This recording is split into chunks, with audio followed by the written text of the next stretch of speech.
अस्सलाम वालेकुम। तो आज का हमारा टॉपिक है यूसिनोफिलिक ग्रैनुलोमाटोसिस विद पोलियंजाइटिस, जिसका प्रीवियसली पहले नाम हुआ करता था चर्क-स्ट्रॉस सिंड्रोम, जिसको अभी भी हम चर्क-स्ट्रॉस नाम से ही याद रखते हैं। तो चर्क-स्ट्रॉस सिंड्रोम क्या है? बेसिकली ये एक रेयर ऑटो इम्यून डिसऑर्डर है, जिसकी वजह से क्या होता है कि हमारी पूरी के जो सिस्टेमिक ऑर्गन्स हैं वो डैमेज होते हैं, मतलब मल्टीपल ऑर्गन्स इसके अंदर इन्वॉल्व होंगे।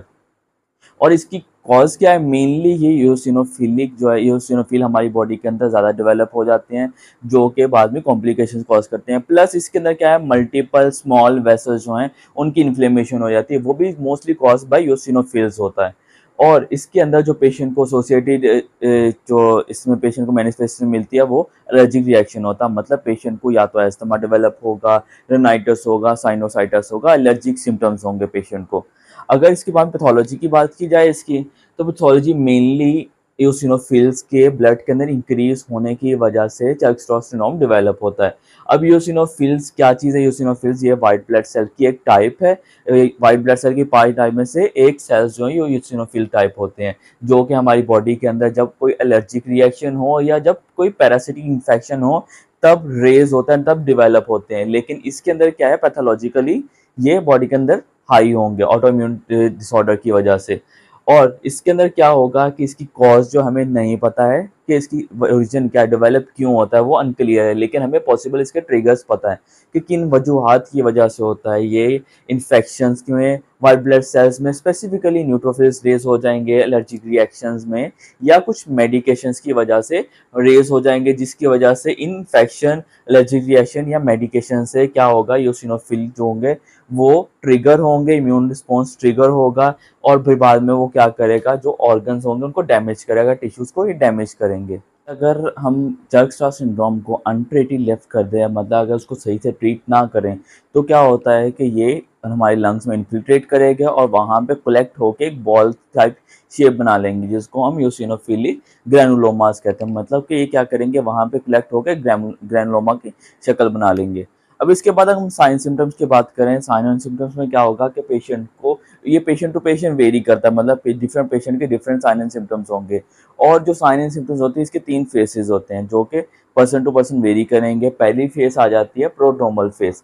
प्रोड्रोमल फेस ये मोस्टली अडल्ट्स में एस्थमा या सिंपली कह लें कि एलर्जिक रिएक्शन कॉज करता है। इसके अंदर क्या होगा, प्रोड्रोमल फेज के अंदर अडल्ट ऑनसेट ऑफ एस्थमा होगा, या पेशेंट को रोनाइटिस होगा, और एनी काइंड ऑफ एलर्जी हो सकती है, पॉसिबल है। और इसमें क्या होता है कि पेशेंट का जो लंग्स हैं प्रोग्रेसिवली इन्वॉल्व हो रहे होते हैं, मतलब इनके अंदर फिल्ट्रेशन हो रही होगी, जो कि हम एक्सरेज के अंदर देख सकते हैं, इन्फिल्ट्रेट्स मिलेंगे। और क्या होगा, इसके अंदर पेशेंट को chronic inflammation of the nasal lining मिलेगी, जिसकी वजह से क्या होगा, पेशेंट को with the progress of the disease nasal polyps develop होंगे। अब वो नेजल पॉलिप्स क्या करेंगे, एक तो ब्लॉकेज कॉज करेंगे, कंजेशन कॉज करेंगे। दूसरा क्या होगा कि इसकी वजह से पेशेंट की जो एबिलिटी ऑफ स्मेल है वो लॉस हो जाती है या रिड्यूस हो जाती है। तो प्रोड्रोमल फेस में क्या हो रहा है, पेशेंट को एस्थमा हो रहा है, एलर्जी हो रही है, और उसके बाद पॉलिप्स डेवलप हो रहे हैं। उसके बाद अगर इसकी दूसरी फेज की बात की जाए, यूसिनोफिलिक फेज। यूसिनोफिलिक फेज बेसिकली इन्फिल्ट्रेटिव फेज है, जिसके अंदर क्या होगा, यूसिनोफिल्स ग्रैनुलोमा की शक्ल इख्तियार करेंगे। तो बेसिकली इसके अंदर यूसिनोफिलिक ग्रैनुलोमास बन रहे होंगे। इसके अलावा जब ये लंग्स को इन्वॉल्व करेगा, लंग्स के अंदर इन्फिल्ट्रेट करेगा, तो हम जब इसकी रेडियोग्राफिक इन्वेस्टिगेशन करेंगे, लाइक एक्सरे, चेस्ट एक्सरेज करवाएंगे, तो उसके अंदर हमें इन्फिल्ट्रेट्स नजर आएंगे। इसके अलावा ये हार्ट को डिफरेंट सिस्टम को इन्वॉल्व कर रहा है, डिफरेंट ऑर्गन्स को इन्वॉल्व कर रहा है, तो इसके अंदर हार्ट जब इन्वॉल्व होगा तो हार्ट की जो लाइनिंग है, हार्ट के जो मसल्स हैं वो इन्वॉल्व होंगे, इन्वॉल्व करेगा हार्ट के लाइनिंग्स को, मतलब मसल्स को, और हार्ट के वेसल्स को, मतलब जो कोरोनरी वेसल्स हैं उनको इन्वॉल्व करेगा, क्योंकि इसके अंदर पेशेंट को माइक्रो वेसल्स, जो स्मॉल ब्लड वेसल्स है वो इन्वॉल्व होती है, इनकी इन्फ्लेमेशन होती है, जिसकी वजह से पेशेंट का हार्ट डैमेज हो सकता है, हार्ट वेसल्स डैमेज होंगे, और पॉसिबली उसके अंदर क्या हो सकता है, क्लॉट जो है वो क्लॉट फॉर्मेशन हो सकती है, मतलब हीमाटोमा बन सकता है। इसके अलावा अगर सीवियर केस की बात की जाए, अगर हार्ट इन्वॉल्व है तो पेशेंट का हार्ट फेलियर हो सकता है। इसके बाद अगर हम देखें जीआईटी ट्रैक इन्वॉल्वमेंट की, तो जीआईटी ट्रैक के अंदर पेशेंट को अब्डोमिनल पेन रहेगी, पेशेंट को डायरिया रहेगा, और इन रेयर केसेस पेशेंट को ब्लड इन स्टूल आएगा, मतलब फिसिस के साथ पेशेंट को ब्लडी फिसिस आएंगे, ब्लडी डायरिया होगा। और दूसरे ऑर्गन्स को भी इन्वॉल्व कर सकता है, उनमें किडनी आ जाती है। किडनी के अंदर जब किडनी इन्वॉल्व हो गई तो इसका मतलब ये है कि ये जो चर्च शॉर्ट सिंड्रोम है ये ऑटो इम्यून फिनोमेना के थ्रू हुआ है, ऑटो इम्यून टाइप ऑफ ये इओसिनोफिलिक ग्रैनुलोमा विद पॉलीएंजाइटिस है, और इसके अंदर पेशेंट के ब्लड के अंदर हमें आंका एंटीबॉडीज मिलती हैं।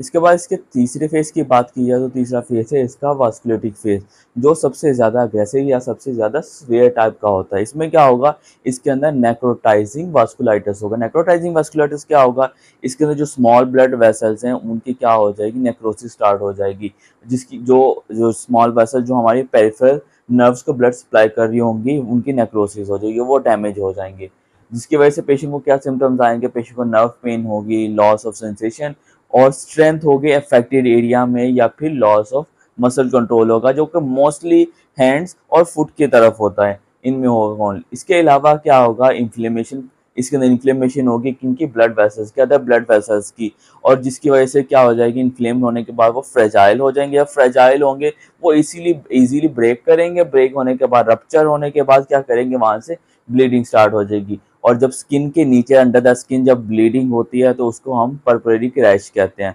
पर्पुरास बन जाते हैं और पर्पल कलर के स्मॉल ब्लिस्टर लाइक रैश बनते हैं अंडर द स्किन। और इसके अलावा इसके अंदर पेशेंट को रेयरली लेकिन रेनल डिजीज भी डेवलप हो सकती है, रेयरली होती है, लेस कॉमन है, जिसमें पेशेंट को क्या होगा, पेशेंट को ओलिगोयूरिया डेवलप होगा, पेशेंट का यूरिन लेवल ड्रॉप कर जाएगा और इसके अलावा यूरिन के अंदर ब्लड आ सकता है। ये कॉमन से सिम्टम्स आएंगे जो वास्कुलेटिक फेस में आते हैं। अब इसके डायग्नोसिस की बात की जाए तो डायग्नोसिस के लिए हमारे पास कोई खास मार्कर नहीं होता, लेकिन हम इसको पेशेंट को फिर सिम्टम्स बेस पे ट्रीट करते हैं, सिम्टम्स बेस पे इसको डायग्नोज करते हैं। तो सबसे पहले क्या कंसीडर करना है कि पेशेंट के ये 3 सिम्टम्स होने चाहिए। पहला क्या है, इसका एलर्जिक से रिलेटेड एस्थमा, पेशेंट को adult onset of asthma, asthma usually on the young age develop हो जाता है, अर्ली एज में डेवलप हो जाता है, लेकिन इसके अंदर अडल्ट ऑनसेट ऑफ एस्थमा होगा, पेशेंट को यूसिनोफिलिया होगा, हम ब्लड टेस्ट करवाएंगे उसके अंदर हाई लेवल ऑफ यूसिनोफिल्स मिलेंगे और राइनोसाइनोसाइटिस मिलेगा। ये 3 सिम्टम्स होंगे। इसके बाद हम एडिशनल एग्जामिनेशन करेंगे जैसे कि चेस्ट एक्सरेज, चेस्ट एक्सरेज के अंदर हमें इन्फिल्ट्रेशन मिलेंगे, ग्रैनुलोमा मिल सकता है, और इसके अलावा फिर हम ब्रोंकोस्कोपी करेंगे और टिश्यू बायोप्सी करेंगे जिसके अंदर हमें हाई लेवल ऑफ यूसिनोफिल्स मिलेंगे। और एडिशनली 30 to 50% पेशेंट ऐसे होते हैं, अफेक्टेड पेशेंट ऐसे होते हैं जिनके अंदर अंका एंटीबॉडीज मिलते हैं। तो इन चीज़ों से हम डायग्नोज को कंफर्म करते हैं कि ये चर्क-स्ट्रॉस सिंड्रोम है, या जो इसका अभी जो नाम है वो है ग्रैनुलोमाटोसिस विद पॉलीएंजाइटिस, यूसिनोफिलिक ग्रैनुलोमाटोसिस विद पॉलीएंजाइटिस। अब इसके अगर ट्रीटमेंट की बात की जाए तो हम फर्स्ट लाइन ट्रीटमेंट पे कॉर्टिकोस्टेरॉइड्स यूज करते हैं, और कॉर्टिकोस्टेरॉइड्स में प्रेडनिसोन यूज करते हैं। अब वो प्रेडनिसोन क्यों यूज कर रहे हैं, वो क्या करेगी, इस इन्फ्लेमेशन को, जो इन्फ्लेमेशन है उसको रिड्यूस करेंगे। एक तो इन्फ्लेमेशन को रिड्यूस करेगी प्रेडनिसोन, दूसरा क्या करेगी, जो इम्यून सिस्टम है उसको भी स्प्रेस करेगी, जिससे पेशेंट की डिजीज की जो सिवियरिटी है वो डिक्रीज हो जाएगी। अगर कॉर्टिकोस्टेरॉइड से पेशेंट रिस्पॉन्ड नहीं कर रहा, वेल रिस्पॉन्ड नहीं कर रहा, या एडिशनल ट्रीटमेंट की ज़रूरत है, तो हम फिर क्या करते हैं, इम्यूनोसप्रेसिव्स की यूज़ करते हैं, इम्यूनोसप्रेसिव मेडिकेशन की यूज़ करते हैं। उनमें कौन से हम यूज़ करेंगे, फर्स्ट ऑफ ऑल हम साइक्लोफॉस्फामाइड यूज़ करेंगे, या इसके अलावा रिटक्सिमब का यूज़ करेंगे। इनके अलावा हम मेथोट्रेक्सेट भी यूज़ कर सकते हैं।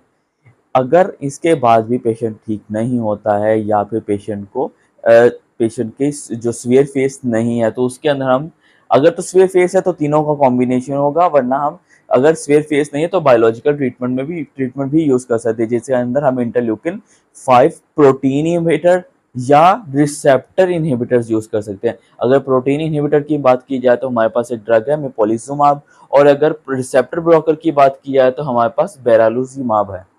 तो ये हमारे पास कुछ मेडिकेशन ट्रीटमेंट्स हैं जिसके ज़रिए हम चर्क-स्ट्रॉस सिंड्रोम को ट्रीट कर सकते हैं।